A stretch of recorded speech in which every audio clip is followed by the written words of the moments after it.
vous propose d'aller à la rencontre de Franck, un handicapé visuel vivant dans la commune de Sémé-Podji.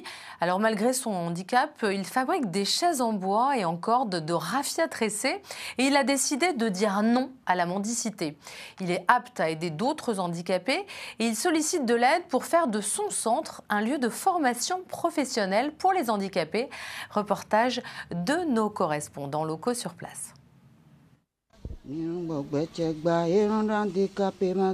Parti d'un accident de circulation dans le quartier Sekandji, à quelques kilomètres de Cotonou, Franck Adomalekpo perd l'usage de ses deux yeux et malheureusement manque de moyens pour se soigner. Enfant unique et orphelin de père et de mère, Franck accepte le sort qui lui est désormais réservé. Handicapé visuel, il décide alors de se faire former comme tresseur de chaises et de guéridons au centre des aveugles de Djanglamé.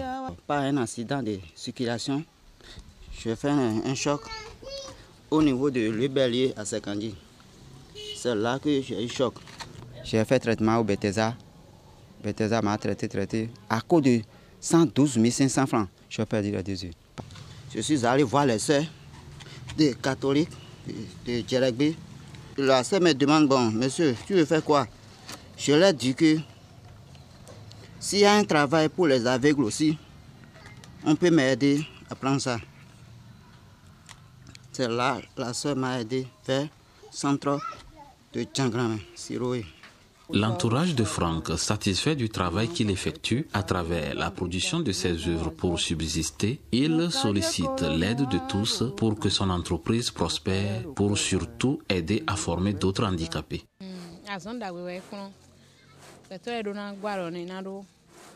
Franck a appris un bon métier malgré son handicap visuel. Il exerce bien son métier et produit des articles de qualité. Par ma voix, nous demandons l'aide de la population pour que son centre devienne un centre de formation, ce qui va lui permettre de former d'autres. Malgré les difficultés que rencontre Franck dans l'exercice de son métier, il décide de dire non à la mendicité et continue de trouver les voies et moyens pour écouler sa marchandise. Moi, Franck Adomalekpo, je ne veux pas rester au bord de la voie pour commander ou bien être mendiant.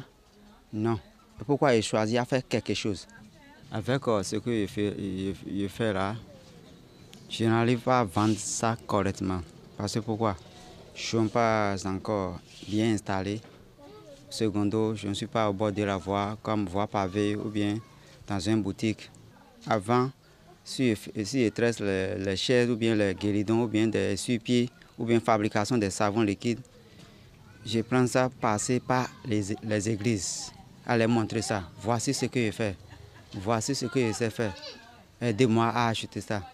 Il y a d'autres qui achètent ça, il y a d'autres qui refusent. L'appel au secours de Franck est pour lui un moyen d'interpeller les autorités à divers niveaux pour l'appuyer ou tout au moins le doter de matériel pour devenir un centre apte à former d'autres handicapés qui errent au Bénin.